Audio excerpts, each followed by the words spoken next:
దేవుని నామానికి మహిమ కలుగును గాక. మన ప్రభువును రక్షకుడైన యేసుక్రీస్తు నామములో శుభం తెలియజేస్తున్నాను. అందరూ బాగున్నారు కదా.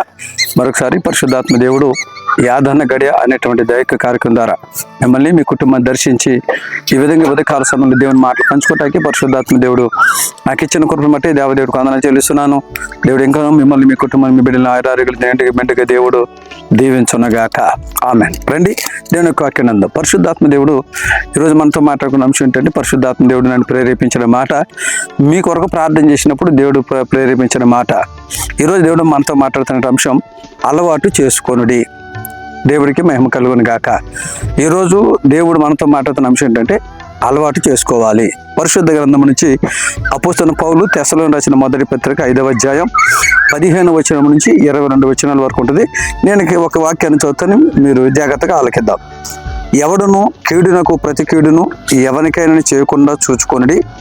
మీరు ఒకని ఎడల ఒకడును మనుషులందరి ఎడలను ఎల్లప్పుడూ మేలైన దాన్ని అనుసరించి నడుచుకొనుడి. దేవుడికి మహిమ కలుగును గాక. చదవబడిన దేవుని వాక్యం నుంచి ప్రియమైన దేవుని బిడ్డలు గమనించండి. పరిశుద్ధాత్మ దేవుడు మనతో మాట్లాడుతున్న అంశం ఏంటంటే అలవాటు చేసుకోవాలి. ఏం అలవాటు చేసుకోవాలి?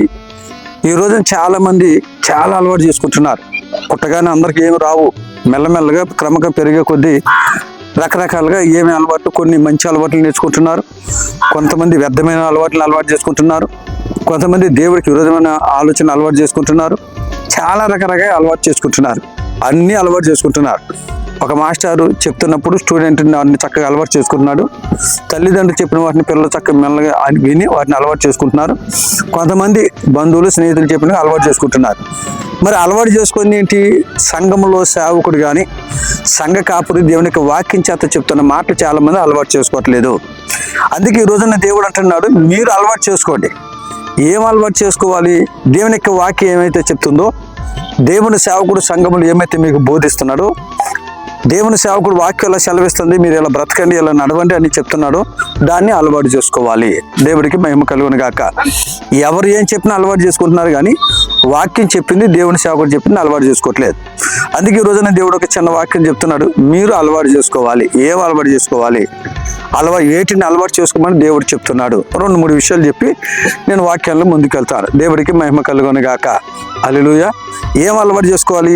ఒకటి, చదవబడిన వాక్యంలోనే తెస్సలోనికీయులకు రాసిన మొదటి పత్రిక 5వ అధ్యాయం 15వ వచనం మాట ఏంటంటే, ఎల్లప్పుడూ సంతోషంగా ఉండటం అలవాటు చేసుకోవాలి. దేవునికి స్తోత్రం. అంటే అన్ని పరిస్థితుల్లో, ఎలాంటి పరిస్థితులు ఉన్నా, ఎలాంటి పరిస్థితులు, మన విపత్కర పరిస్థితులు ఎదురైనా, అనేక మంది మన శత్రువులుగా తయారైన అన్ని పరిస్థితులు మనం సంతోషంగా ఉండటం అలవాటు చేసుకోవాలి. దేవుడికి మహిమ కలుగును గాక. అన్ని విషయాలు ఎవరైతే సంతోషంగా ఉంటే అలవాటు చేసుకుంటారో ఖచ్చితంగా దేవుడు వారి పక్షాన్ని ఉంటాడు. వారికి ఎప్పుడు అండగా ఉంటాడు. వారి పక్షాన్ని దేవుడు గొప్ప కార్యాలు చేస్తాడు. ఒకవేళ నీకు దుఃఖం సమస్య రావచ్చు, కానీ దేవుని ఎదుట సంతోషంగా ఉంటే అలవాటు చేసుకో. ఒకటి, అన్ని విషయంలో సంతోషంగా ఉంటే అలవాటు చేసుకోవాలి. 2, అదే తెస్సలోనికీయులకు రాసిన పత్రిక 5వ అధ్యాయం 15వ వచనం మాట ఏంటంటే, ఎడతెగక ప్రార్థన చేయటం అలవాటు చేసుకోవాలి. ఎడతెగక ప్రార్థన అలవాటు చేసుకోమంటే ఏంటి?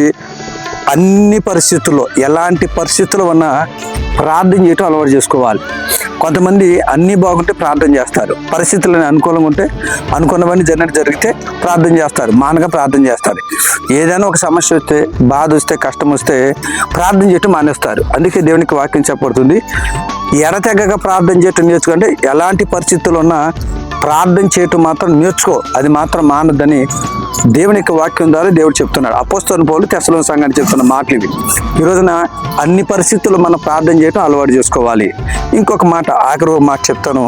అదే తెస్సలోనికీయుల పత్రిక మొదటి పత్రిక 5వ అధ్యాయం 16వ వచనం మాట ఏంటంటే, కృతజ్ఞత కలిగి ఉండుట అలవాటు చేసుకోవాలి. దేవునికి స్తోత్రం. అనగా పొందని వాటిని బట్టి కూడా కృతజ్ఞత కలిగి ఉండటం నేర్చుకోవాలి. పొందని వాటిని బట్టి కూడా మనం కృతజ్ఞత కలిగి ఉండటం నేర్చుకోవాలి. ఇది దేవుడు మన గురించి మన దగ్గర ఆశిస్తున్నాడు.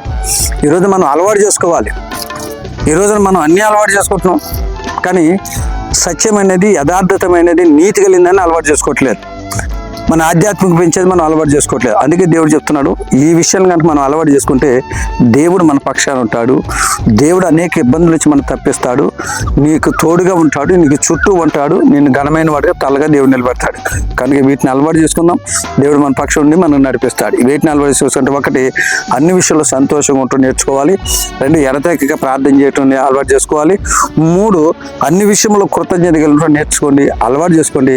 దేవుడు మన దీవించునుగాక. దేవుడి మాటలు దీవించునుగాక. తల వంచండి, ప్రార్థన చేసుకుందాం. ప్రేమగల మా తండ్రి, నీకు వందనాలు. విత్తబడిన వాక్యాన్ని బట్టి నీ స్తోత్రం. వాక్యం ప్రతి ఒక్క జీవిత ఫలింపొచ్చాయండి. ఈ రోజున మేమేమి అలవాటు చేసుకోవాలి, మీరు వాక్యం ద్వారా మాట్లాడారు. ప్రజలు నీ బిడ్డలు అన్నీ అలవాటు చేసుకుంటున్నారు, కానీ వాక్యం ఏమి చెప్తుంది దాన్ని అలవాటు చేసుకోవట్లేదు. ఈరోజు వాక్యం ద్వారా మాట్లాడారు, మేము వీటిని అలవాటు చేసుకొని మీరు మాట్లాడారు.